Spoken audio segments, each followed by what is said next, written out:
Boa noite, irmãos. Boa noite, irmãs. Graça e paz. Segundo dia, né? Quando chega no segundo dia, já começa a dar saudades.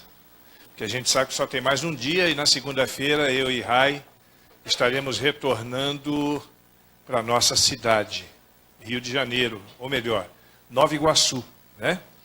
Onde nós moramos neste momento. Quero dizer que estou feliz com a presença de todo mundo, né? Do pastor Luizinho, do Isaías. Cadê o Rafinha? Veio? Pastor Rafa não veio, né? Nós nos conhecemos hoje, mas é como se nós nos conhecêssemos já há muito tempo. Aliás, o Isaías não, né? O Isaías a gente entrou num debate um ano atrás, né, Isaías? Num debate aí através do Facebook, e o Isaías... o debate em que nós estávamos e estamos no mesmo lado, é claro. E foi muito legal tê-los comigo hoje, num bate-papo muito gostoso lá no hotel. Enquanto eles estavam lá, as ovelhas deles estavam aqui, participando da palavra que a Rai ministrou. E acredito que foi uma bênção, porque onde ela fala sempre é muito abençoado. Desperta, ó tu que dormes, levanta-te dentre os mortos e Cristo resplandecerá sobre ti. É o tema. E eu queria que todos nós falássemos a uma só voz. Vamos lá? Está escrito aqui, se alguém não decorou, é só ler aqui embaixo. Vamos lá. Desperta, ó tu que dormes, levanta-te dentre os mortos e Cristo resplandecerá sobre ti. Texto bonito de Efésios, né? Paulo escrevendo a igreja de Éfeso e nos dá o tom deste encontro nosso durante estes dias, em que a igreja comemora o seu 13º aniversário. Despertamento, abrir os olhos, retomar, colocar vida nesse negócio. É isso que Deus espera de nós. Eu falei ontem e não custa repetir, a igreja não é só um lugar agradável de estarmos, né? E isso não somente para nós que estamos lá dentro, como também para o pessoal que está lá fora nos acompanhando pelo telão, as pessoas que estão aí online conosco agora também, no Facebook e no YouTube. A igreja, ela cumpre um papel importante na humanidade.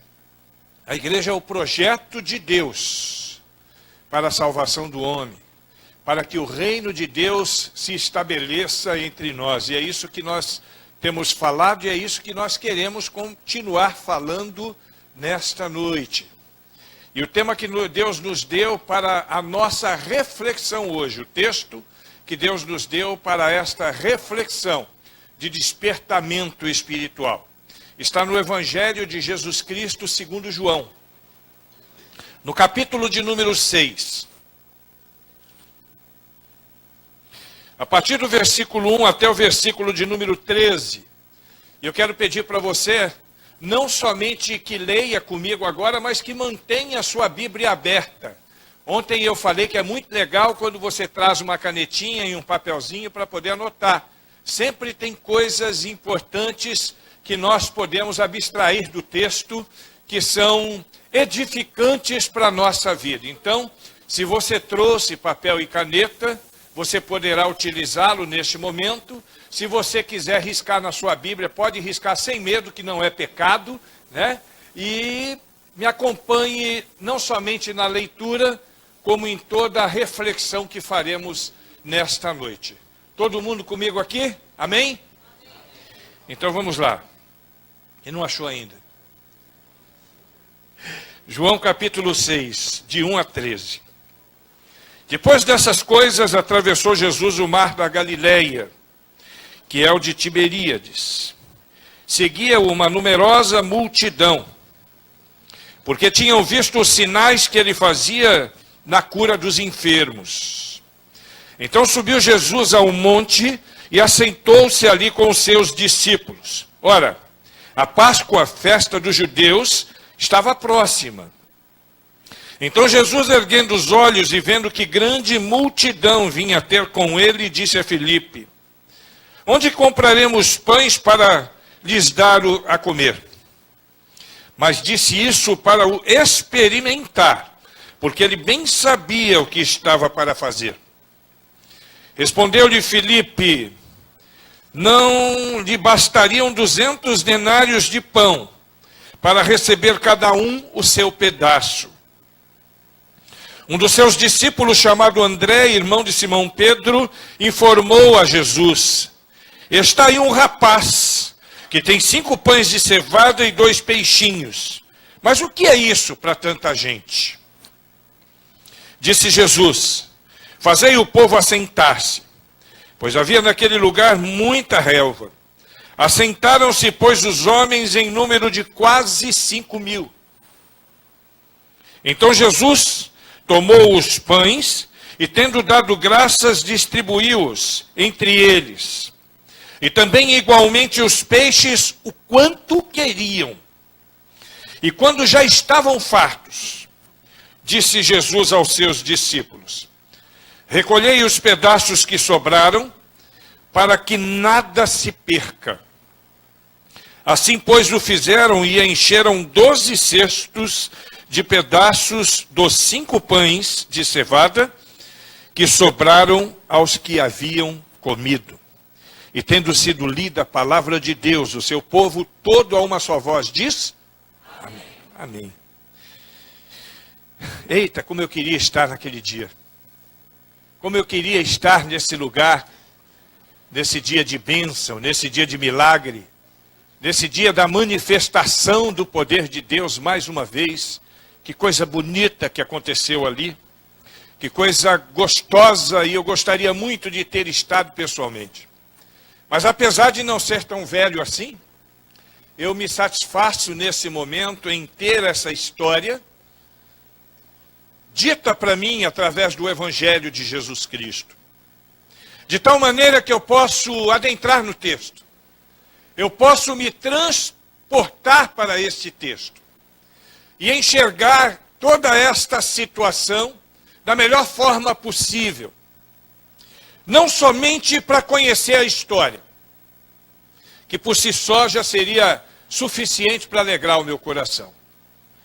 Mas, muito mais do que isso, para aprender princípios e valores que podem mudar a minha vida. Eu falei ontem, e não custa repetir, toda a palavra de Deus, ela deve ser útil para isso na nossa vida. Para nos ensinar princípios e valores cristãos. Para nos dar um norte do que fazemos com a nossa vida enquanto filhos e filhas de Deus. Lavados, remidos, transformados pelo poder de Cristo. A palavra de Deus, ela tem que ser mais do que um livro de histórias.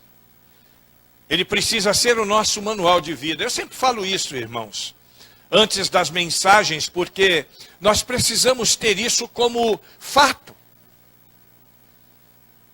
Quando ouvimos uma mensagem, ela precisa fazer efeito na nossa vida, de tal maneira que possamos mudar alguma postura, que porventura seja exposta através do texto na nossa própria vida. Nós precisamos olhar para nós mesmos, e uma coisa que me irrita muito, é quando eu vou falar em algum lugar e alguém diz assim para mim: poxa, pastor, que bênção, pena que o irmão fulano de tal não estava aqui para ouvir tudo isso que o senhor falou. Isso me irrita muito, porque os que precisam e devem ouvir aquilo que vai ser dito aqui nesta noite, são exatamente estes que aqui estão, e estes que nos acompanham também, através das redes sociais. A palavra de Deus nesta noite é para a nossa inspiração e também para a nossa edificação. Amém? Vamos pensar no texto. Esse texto ele é narrado nos 4 evangelhos. Então eu posso ter uma visão legal quando eu faço algumas comparações com o mesmo texto em outros evangelhos também. E ele mostra, o início do texto é Jesus atravessando o mar da Galileia. E segundo o texto que está lá em Lucas, no capítulo 9, no versículo 10, chegando num lugar que se chama Betsaida. É exatamente ali que Jesus está. E o que ele fazia não era outra coisa, e ali em Lucas capítulo 9, versículo 11, diz que ele pregava, que ele falava do reino e que ele acolhia o povo. É exatamente isso que está escrito no texto. Não nesse evangelho, mas no outro. É por isso que eu disse que é legal você trazer uma caneta, porque quando você faz essas anotações, nós precisamos ser igual os bereanos, né? E ouvir e depois checar para ver se aquilo mesmo procede. Não quer dizer que o preletor não possa errar um endereço, é possível que aconteça. Mas é muito importante quando a gente faz esses apontamentos. O texto diz então que ele pregava, que ele falava do reino, que ele acolhia o povo e mais do que isso, ele socorria os que tinham necessidade. Essa é a perspectiva do Evangelho de Cristo. Às vezes nós pregamos um evangelho escatológico somente. E o evangelho escatológico ele é bastante importante para a nossa vida, porque através do evangelho escatológico, das boas novas, daquilo que vai acontecer ainda, é por isso a palavra escatológica, na medida em que somos alcançados pela graça de Deus, e isso é o evangelho, essa é a melhor de todas as notícias, nós garantimos a nossa relação eterna com Cristo. Mas até chegarmos lá, e eu espero que demore um pouquinho, não sei você o que pensa sobre isso, né? Se bem que eu não sei se eu disse ontem, mas eu já disse para Deus que eu não quero viver muito. Até os 124 anos está bom, mais ou menos, né? Mas se porventura ele me levar antes, eu sei que no momento em que ele me levar, seja amanhã, seja daqui 10 anos ou daqui 50 anos, eu vou estar com ele na glória. Mas enquanto ele não me leva, eu preciso seguir esse exemplo de Cristo. Pregar o evangelho, falar do reino, acolher o povo e socorrer os que têm necessidade. Tem muita gente que confunde isso com o evangelho social. Eu já ouvi em algumas igrejas pessoas que são avessas a isso. E dizem, pastor, isso é evangelho social, isso não é coisa de crente não, isso é coisa de espírita. Não é não, amigo. Isso é coisa de crente. De nós que somos lavados e remidos pelo sangue de Jesus Cristo. Nós que precisamos viver como cristãos. E a palavra cristão, ela quer dizer literalmente isso. Pequeno Cristo. Não que nós sejamos o Cristo, mas devemos seguir o exemplo de Cristo. E isso fica muito claro nesse começo desta situação que nós estamos narrando aqui. O texto diz que junto com ele seguia uma numerosa multidão. E aqui no versículo de número 10, do texto que nós lemos, diz, fala em quase 5.000 pessoas. Mas saiba você que são muitas outras pessoas. Em Mateus, no capítulo 14, no versículo 21, diz que são 5.000 homens, mais mulheres e crianças. Eu quero acreditar que ali, naquela multidão, naquele pequeno povo, ali reunido com Jesus, naquele momento, haviam pelo menos 12.000 pessoas. Claro que pode ser mais, pode ser menos, mas eu estou só para a gente ter uma ideia. Porque eram 5.000 homens, mais mulheres e crianças. Eu imagino que 12.000 pessoas. E Jesus então olha para aquela multidão, ele ergue os seus olhos, conforme o versículo de número 5, e vê aquela grande multidão. E se você for lá no capítulo 14, no versículo 14 de Mateus, a palavra utilizada para o que ele sente naquele momento é compaixão. Ele tem compaixão. Ele vê aquele povo que vem seguindo durante uma longa jornada. E já está escurecendo.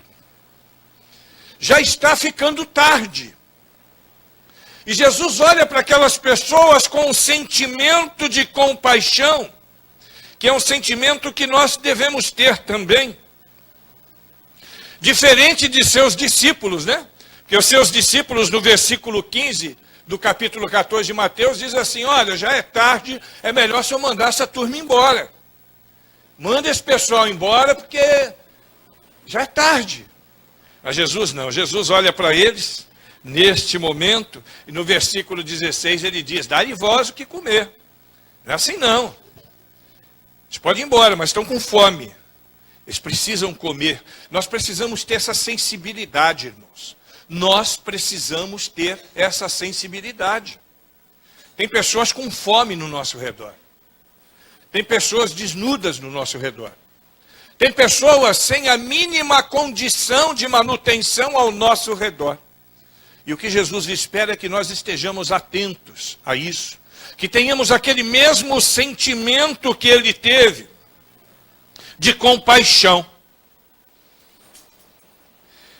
Aí a coisa começa a ficar legal.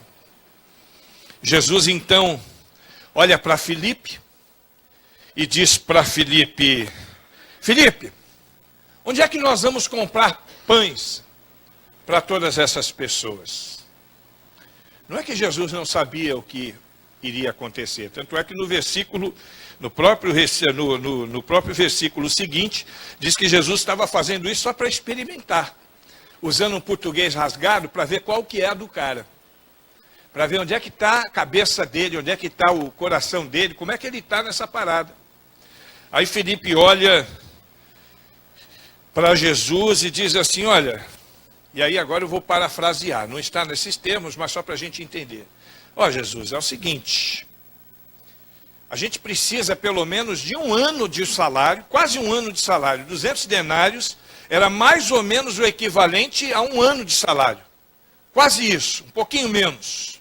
Nós precisamos de mais do que isso, porque mesmo que nós tivéssemos 200 denários, ainda assim, não seria possível alimentá-los com um pedacinho para cada um. Eu acho que Jesus, nesse momento, olha para ele assim e diz assim, consigo mesmo, sabe de nada, inocente. Você não faz ideia do que vai rolar aqui hoje. Assim é conosco também, sabia? Às vezes Deus quer operar no nosso meio e a nossa incredulidade faz com que a gente não consiga enxergar o que Deus quer fazer. É nessa hora que André entra em cena. E André, então, que é o irmão do Pedro, olha para Jesus e fala, olha, Senhor, tem aqui um rapazinho, e esse rapazinho, ele tem aqui 5 pães de cevada e 2 peixinhos. Mas, se 200 denários não resolvem, o que seria isso diante de tão grande multidão? É um incrédulo atrás do outro. E nós estamos falando daqueles que caminhavam com Cristo. Uma vez até alguém disse, se referindo a essa questão da incredulidade daqueles homens, e no final do texto nós vamos ver que sobram quantos cestos? 12 cestos. E alguém disse que no final Jesus pegou aqueles 12 cestos, isso aí não é bíblico não estou falando heresia não, só estou criando, só para a gente entender. E colocou cada cesto cheio na cabeça de um daqueles incrédulos para eles poderem prestar atenção. Presta atenção, meu irmão. Aí, ó, não estava acreditando, não, carrega agora esse cesto na cabeça para ver o que é bom para a tosse. Claro que Jesus não fez isso, mas é mais ou menos o que a gente entende, a incredulidade daqueles homens. Aí Jesus faz o seguinte, então André, vamos fazer o seguinte, manda esse povo se assentar. E havia naquele lugar muita gente. E então Jesus manda que eles se assentem, e segundo Marcos, capítulo 6, versículo 40, ele coloca o pessoal sentado em grupinhos. Grupinhos de 50, grupinhos de 100, muitos grupos, né? 12 mil pessoas divididas em grupos. E aí ele então toma o pão, ele dá graças a Deus pelos pães que ali estão, distribui entre os seus discípulos para que eles compartilhem aquele pão, e também os 2 peixinhos, não é 2 toneladas não, são 2 peixinhos. Muito mais do que eu comi com Jota hoje. 2 peixinhos somente. E o texto diz que todo mundo comeu. Versículo de número 12. Até ficarem fartos. Devia ter uns 10 como o Délcio lá. Imagina só o quanto de pão e de peixe rolou naquele banquete. Aliás, se tivesse 10 como o Délcio, eu nem sei se ia dar para todo mundo, né? Mas o Délcio e o irmão, né? E assim, porque Deus é fiel. Jesus então distribui, todos comem, e aí Jesus manda recolher o que restou, para que nada se perca, ele diz, e coloca todo aquele pão, todo aquele peixe, e de pão sobraram 12 cestos. É uma história bonita, não é? Não dá vontade, não dá assim vontade de ter estado lá naquele dia? Você já pensou a cara daquela turma? A começar dos discípulos cortando pão, e aquele pão nunca acabava, corta pão, e toma-lhe pão, e toma-lhe peixe, e todo mundo comendo, né? O texto de número 11 diz que eles comeram o quanto eles queriam, não teve negócio de miséria não, é sem miséria. Pode pegar, mete a mão aí. E no outro versículo, no 12, diz que eles comeram até se fartar. Empapuçaram, dizendo um português rasgado. Não aguentavam mais. E nesse texto, eu estou falando tudo isso só para a gente poder fazer uma abstração legal em uma situação que acontece nesse texto. Na realidade, eu quero destacar a figura de um personagem. O personagem principal do texto, sem dúvida alguma, é Jesus Cristo. Ele é o personagem principal de toda a palavra de Deus. Mas existe aqui um personagem anônimo, um rapazinho. O rapazinho. Não sei a idade dele, Vitor. Não sei de onde ele vinha. Não faço ideia do seu nome, nem do endereço de todos os textos que falam a respeito deste milagre. Nenhum cita mais detalhes do que esse texto de João. Um rapazinho. E eu queria destacar algumas coisas que eu aprendo com esse rapaz e quero compartilhar com vocês, para que essas coisas aplicadas à nossa própria vida possam trazer efeitos tão positivos quanto os efeitos que vieram naquele evento maravilhoso que é conhecido por todos nós como a multiplicação dos pães e peixes. Primeira coisa que eu quero destacar na figura desse rapazinho, isso é muito importante, olha aqui para mim, preste bem atenção. O rapazinho participou e foi ferramenta de Deus nessa situação. Agora, a primeira coisa e talvez uma das mais importantes, para que tudo o que aconteceu acontecesse, é a seguinte: aquele rapazinho, ele estava junto com a multidão daqueles que seguiam a Jesus Cristo. Presta atenção nisso. Aquele rapaz, para que fosse abençoado, ele estava junto com a multidão daqueles que seguiam a Jesus Cristo. Ele podia estar em outro lugar, e aí eu quero imaginar a cena. Em casa, a mãe do menino fala assim: meu filho, vai buscar a merenda. E o menino então foi, adquiriu os pães e os peixes, estava voltando para casa, e ele passa por aquela muvuca de gente, 12 mil pessoas. E ele fala: estou nessa, vou caminhar com essa galera, porque Jesus é bom. Às vezes, nós deixamos de ser abençoados porque não caminhamos com a multidão daqueles que caminham com Jesus Cristo. Aquele menino, ele poderia ter tido uma outra história de vida. Ele poderia ter se desviado da multidão e pensado consigo mesmo: eu vou embora para casa, senão corre o risco de eu tomar uma surra. se eu demorar muito.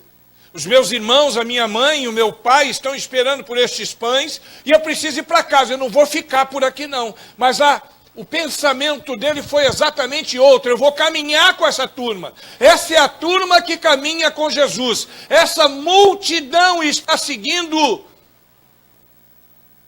como diz aquela canção, o homem de Nazaré. É com eles que eu vou. Você quer ser abençoado, querido? Eu acredito que 90 e tantos por cento, se não todos os que estão aqui, são seguidores de Jesus Cristo. Eu não sei se você que nos acompanha aí pela net também é.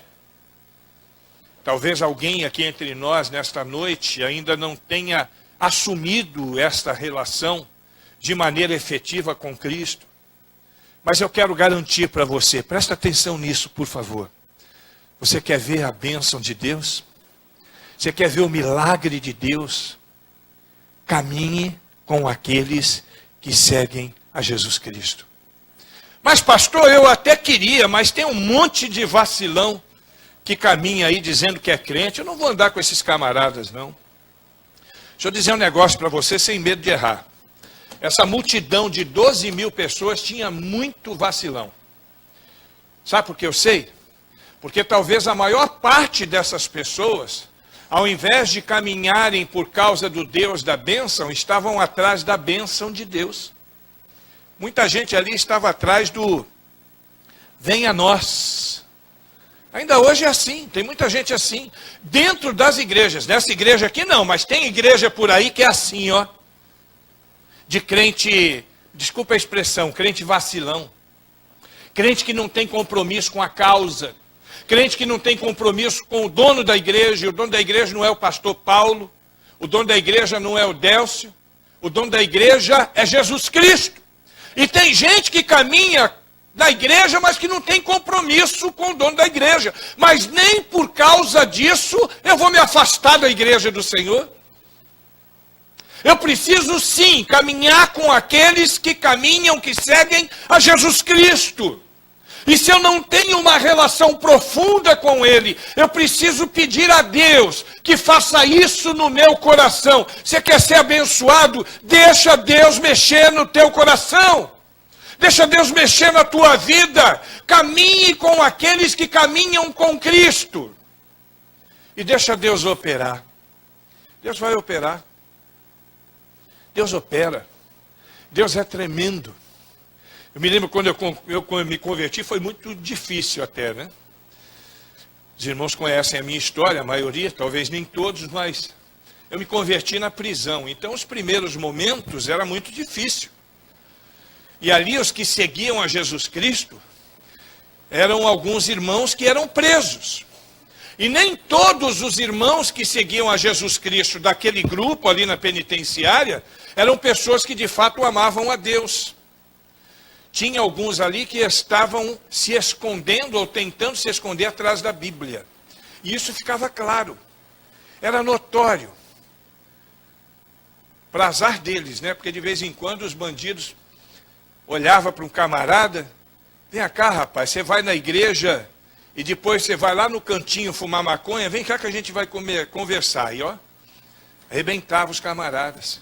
Mas se eu não me juntasse com aquele grupo de pessoas que seguia Jesus Cristo, teria sido muito mais difícil o começo da minha jornada. Aquele menino, ele foi abençoado por causa disso.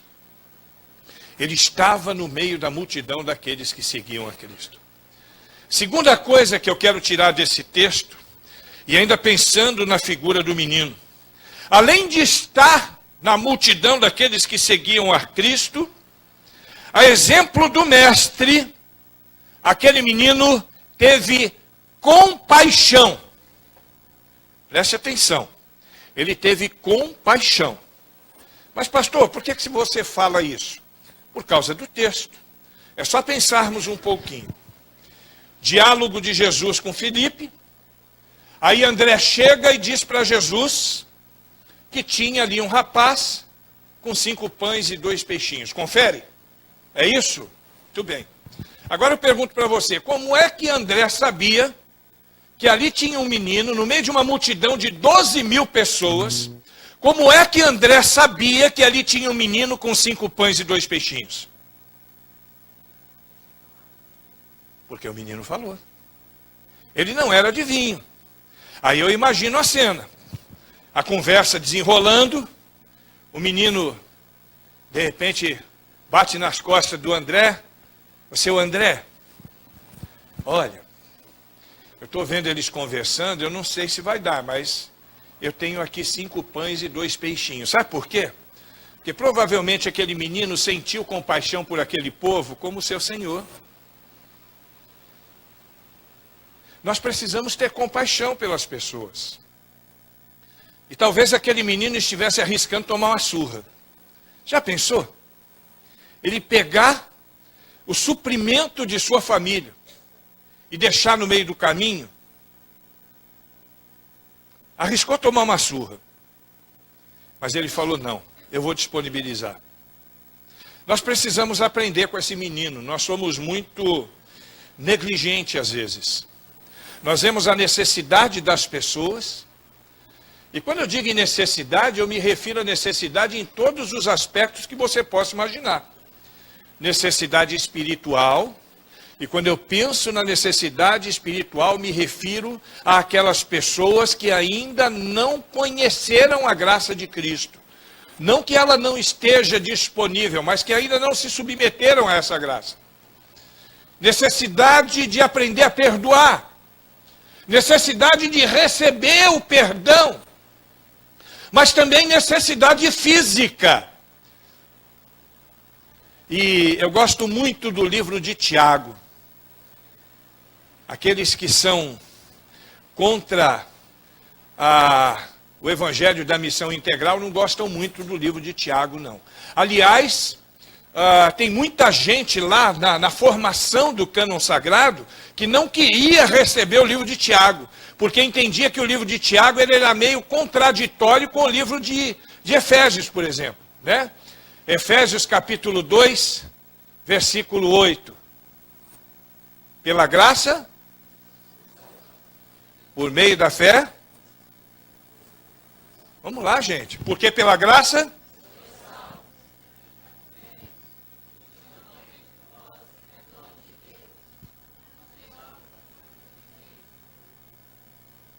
O 10º, o principal é o 10. Vamos lá. Era isso que acontecia. As pessoas decoravam até o 9. Por quê? Pela graça sois salvos. Quanto custou para mim? Nada. Por meio da fé. E isso não vem de? Vem de quem? Vem de Deus. Não por obras. Então quer dizer, não tem que fazer nada. Para que ninguém... Muito bem, agora o versículo 10, que é o principal que nós temos que aprender, diz assim, pois somos feituras dele em Cristo Jesus, feitos para as boas obras. Nós fomos feitos para as boas obras. Essa é a parte principal do texto que eu tenho que aprender. Porque é o que diz respeito à minha postura, aquilo que eu tenho que fazer. E Tiago, quando toca no assunto, ele vai mais longe. Ele fala, ó, você está dizendo aí de fé, mostra-me a sua fé sem as tuas obras, que eu te mostrarei agora a minha fé pelas minhas obras. Porque a fé sem obras é morta em si mesmo. Pastor, agora a gente chegou numa sinuca de bico. Nós não somos salvos pela graça? Somos. Esse negócio de fé para salvação, de obra para salvação, não é coisa de espírita. Não é o evangelho segundo o espiritismo que diz que fora da caridade não há salvação? É. Mas existe uma pequena diferença. Os espíritas fazem boas obras para serem salvos. Nós fazemos boas obras porque somos salvos. Amém? Nós precisamos aprender isso, irmãos. Isso tem que partir de nós. Isso tem que partir de nós. Eu tenho que ter compaixão. Quando eu vejo pessoas passando por dificuldades, passando por apuros, passando por circunstâncias difíceis, eu preciso ter compaixão, como aquele menino teve compaixão. E essa compaixão demonstrada no meio daquela multidão de mais de 12 mil pessoas deve me levar a abrir os olhos nesta noite e abrir também o coração e meter a mão no bolso se for necessário e compartilhar o que eu tenho com aqueles que não têm. Nós somos mordomos do Senhor. Nós falamos isso aqui ontem. Nós somos mordomos, administradores daquilo que não nos pertence. E como mordomos do Senhor, nós precisamos ter o bom senso de perceber a carência do semelhante e abençoá-lo para a glória de Deus. Você concorda comigo? Diga amém. É esse o caminho. Aquele menino teve compaixão e eu tenho que aprender com ele. Qual foi a última vez que você convidou alguém para jantar, para almoçar com você depois de um culto de domingo? Mas não é aqueles irmãos que podem te dar um retorno satisfatório, né? Não, eu vou convidar o doutor ali para almoçar comigo, que depois ele me leva lá na associação para comer aquele peixe. O cara tem cacife. É convidar aquele que não tem o que te devolver, cara. Convidar aquela irmãzinha que você sabe que frequenta a igreja e que vive apertado. A viuvinha pobre, que muitas vezes vem com suas 2 moedinhas no gasofilácio, demonstrando muito mais fé e apego ao Senhor do que nós, que muitas vezes estamos colocando aquilo que sobra no nosso bolso. Nessa igreja aqui não é assim não, mas muita igreja por aí, ó, tá assim de gente, desse jeito. Ter compaixão de visitar alguém que vive numa comunidade carente. Ah, mas ele não é crente. E o que é que tem que ele não é crente? Ele também não foi criado à imagem e semelhança de Deus. Entrar numa comunidade carente, fazer um projeto, por exemplo, para poder restaurar barraco quebrado, colocar vaso sanitário. Você sabia que tem gente que não tem vaso sanitário em casa? Eu sei que Cacoal é 100% saneado, né? Mas pode ter certeza que tem gente que não tem um vaso sanitário em casa. Ele usa o pombo sem asa. Sabe o que é pombo sem asa? O cidadão ele faz suas necessidades fisiológicas num saquinho, amarra e ó, e tomara que você não esteja passando perto nessa hora. É verdade. Por que é que nós não fazemos isso? Nós precisamos abrir o nosso coração, ter compaixão. E agora uma coisa interessante, a terceira questão que eu quero considerar. A primeira, ele estava com a multidão daqueles que seguiam a Jesus. A segunda, ele teve. E a terceira, ele deu tudo o que ele tinha. Meu irmão, o menino podia ter chegado em André e dito assim, olha André, eu tenho aqui 5 pães e 2 peixinhos. É o suprimento para minha família. Vou fazer o seguinte, eu vou dar 3 pães e um peixinho para vocês e vou levar um peixinho e 2 pães para casa para não tomar uma surra da velha, que a velha está braba hoje. Foi isso que ele fez? Ele guardou um peixinho no bolso, ou um pão no canto aqui para poder ir comendo no caminho? O que é que ele deu? O que é que ele deu? O que é que nós temos que dar para Deus? Fala de novo, o que é que nós temos que dar para Deus? Está disposto a fazer isso, irmão? Está disposto a fazer isso? Aliás, é o que Deus espera de nós. Tem gente que é terrível. Dízimos, por exemplo. Não sei se alguém já ouviu, mas eu já ouvi gente que pergunta assim, pastor, o dízimo tem que dar do bruto ou do líquido? Isso é conversa de miserável. Pessoa miserável. Com todo respeito, irmão, se alguém aqui já teve essa dúvida, você tem que dar o melhor de si.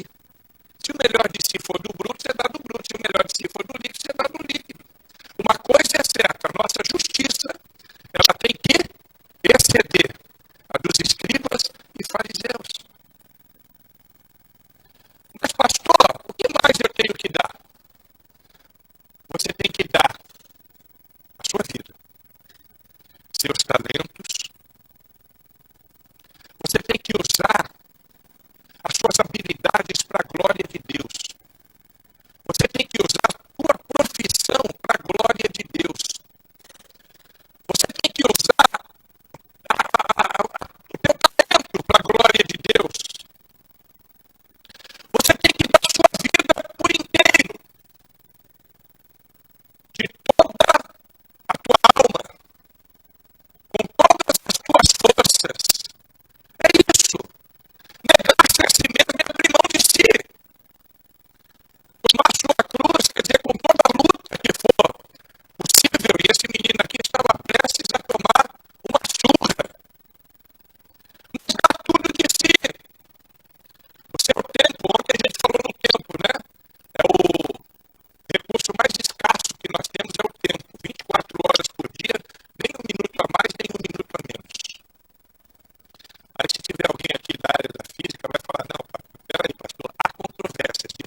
Não precisava. Se Deus quisesse fazer chover pão, ele já tinha feito isso no passado. Isso era molinho, molinho para Deus. Mas aquele menino, quando se dispôs, ele pôde ser abençoado como uma ferramenta nas mãos de Deus. E eu sempre digo, eu dou treinamentos de evangelismo, de missões por aí, eu sempre digo o seguinte: olha, Deus não precisa de nós. Deus não precisa de mim, Deus não precisa de você, Deus não precisa de você. Na medida em que Ele nos comissiona, Ele está querendo que nós sejamos abençoados. Participando desta causa maravilhosa, claro que Ele já efetivou tudo que tinha que efetivar. A nossa participação não é na salvação do homem, mas é de conduzir as pessoas a Cristo, que pode salvá-los. Viver como a igreja de Cristo na terra. Aquele menino, então, ele pôde perceber, e eu imagino a alegria do coração dele, na medida em que aquele pão era multiplicado, de saber assim: que bênção, obrigado, Senhor, porque aprove o Senhor usar a minha vida aqui neste dia, para que esta coisa bonita pudesse acontecer. Você já pensou? Deus usar a sua vida, e você perceber isso, meu irmão, que Deus está usando a sua vida. E por último, não ficou só nisso não. A bênção repercutiu na vida daquele menino. Quantos cestos de pães sobraram? Quantos? O que você acha que Jesus fez com aqueles pães? Tem gente que fala e jogou fora. Dividiu. Muito bem. 12 cestos de pães para dividir. Você sabe quem era o primeiro da fila? Quem era? O menino. O menino era o primeiro da fila. Alegre, feliz agora. Porque ele viu a bênção de Deus repercutir na sua própria vida. Agora, aquele menino que dispôs de 5 pães e 2 peixinhos, eu não sei quanto, mas considerando a quantidade de pão, se com 5 pães e 2 peixinhos alimentou 12.000, com 12 cestas, imagina quanto pão aquele menino levou para casa. Eu acho que ele saiu abarrotado de pão daquele lugar, saiu cheio de pão. E quando chegou em casa, falou: mãe, está aqui o pão, não só para hoje, para o mês inteiro. E deu um testemunho positivo. A mãe deve ter perguntado: você está doido, menino? O que você fez? Você assaltou a padaria? Ele disse: não. Eu fui abençoado por Jesus Cristo, o Rei dos Reis, o Senhor dos Senhores. Isso acontece na nossa vida, quando nós dispomos a nossa vida por inteiro. Somos abençoados. É claro que você não vai fazer isso.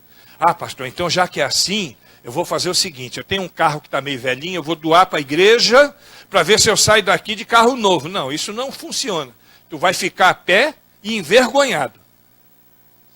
Agora, se você fizer isso de coração, é outra coisa. Mas não é isso. Ninguém tem que dar para poder sair com um carro novo, para poder receber mais. Tem igrejas por aí que diz que você tem que, pela fé, você não dá o dízimo, você dá o trízimo.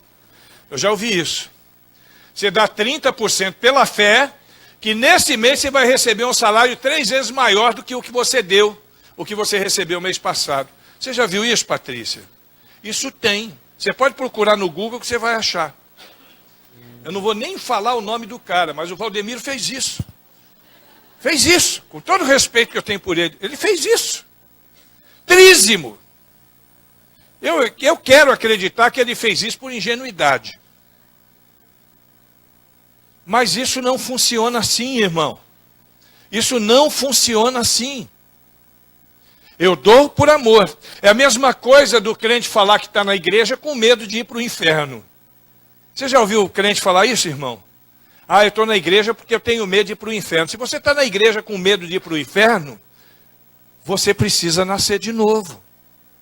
Nessa igreja aqui eu sei que não tem isso, mas por aí, ó, tá cheio, Vitinho. Cheio de gente que vai para a igreja com medo de ir para o inferno. Vai para a igreja porque na igreja tem um monte de gente bacana. Aí ele começa a perceber, nessa igreja aqui não, mas muita igreja por aí está cheia de crente que não é tão bacana assim. Daqui a pouquinho sai falando mal da igreja. Eu tenho que estar na igreja por amor a Deus. Eu tenho que me doar por amor à causa de Deus. Eu tenho que me doar por amor à causa de Deus. Quando eu abençoo uma pessoa carente, aquilo que eu falei há pouco da pessoa carente, quando eu abençoo uma pessoa carente, eu estou demonstrando ali o amor de Deus na minha vida. Estou cumprindo os mandamentos do Senhor. Não estou preocupado com o 7º dia, com o 8º dia. Eu estou preocupado em viver para a glória de Deus todos os minutos, todos os momentos da minha vida. Com todo respeito a quem pensa de outra forma. Mas esse é o caminho de Deus para a nossa vida. E essa é a história desse menino. História bonita, né, irmã? Que história bonita. Que história bonita. Que pode ser a nossa história também. Eu queria que você fechasse os seus olhos agora e curvasse sua cabeça. Vem, Vitinho.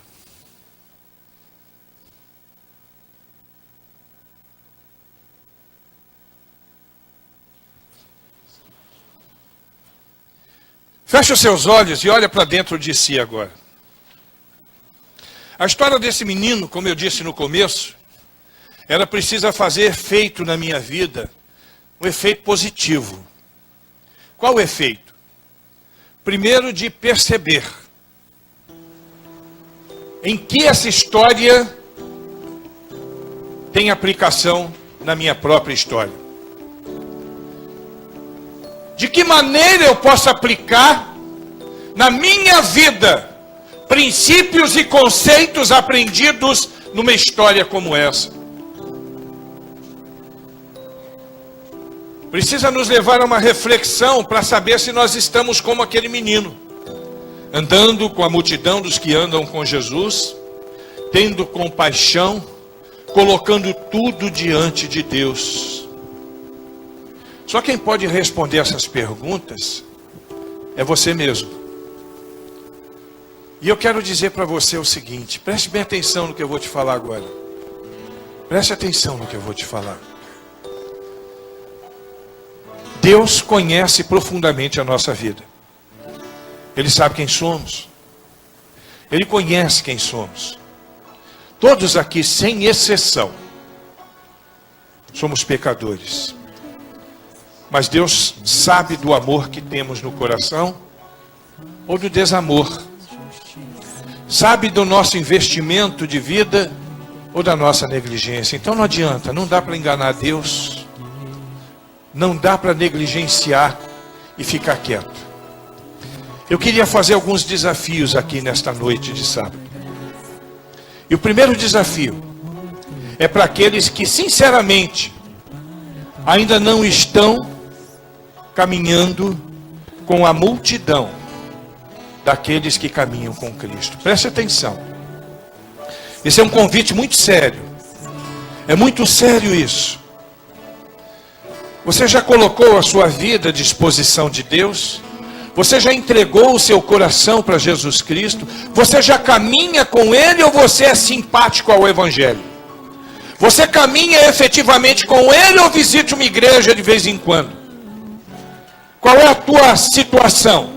Qual é a tua realidade? Então eu quero fazer um desafio para você. Eu não sei qual a tua situação, mas dentre nós que aqui estamos, tanto aqui dentro como lá fora, nos acompanhando pelo telão, eu quero perguntar: alguém aqui entre nós que deseja a partir de hoje assumir um compromisso de caminhar com a multidão daqueles que andam com Cristo?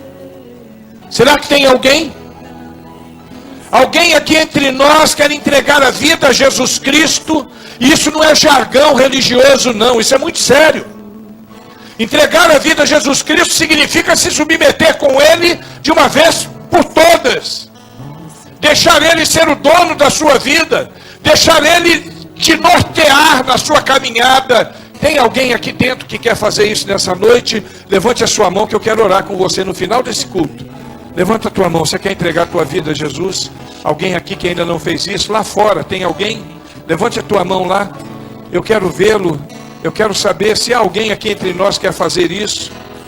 Quer entregar a vida a Jesus? Quer andar com a multidão daqueles que caminham com Jesus? Levanta a sua mão e pode abaixar a seguir. Só esse sinalzinho. Eu quero vê-lo porque eu quero orar por você. Tem alguém aqui? Alguém entre nós? Uma segunda pergunta. Diz respeito à compaixão. Você que é crente em Jesus Cristo, eu quero crer que todo mundo que está aqui é crente. Você tem tido compaixão no seu coração? Ou será que diante disso que nós ouvimos, você precisa melhorar a sua relação com Cristo? Eu queria que todos agora ficassem de pé, tanto aqui dentro como lá fora. E vou pedir para o Delcio me ajudar. Fica atento a esse povo aí fora, Delcio. Eu quero orar com você que nesta noite entende que precisa melhorar a sua relação com Cristo. Pastor, eu confesso que eu fiquei até meio envergonhado. Eu não tenho tido tanta compaixão. Eu preciso melhorar. Eu preciso dar mais de mim. Eu preciso me submeter mais. Tem alguém que admite nesta noite que esta palavra se aplica à tua vida? E mais do que isso, que quer a partir de hoje assumir um compromisso diante de Deus, de melhorar a sua relação com Cristo, prestando mais atenção, como aquele menino prestou, e tendo mais compaixão. Eu queria que você saísse do seu lugar e viesse aqui à frente. Eu quero orar com você.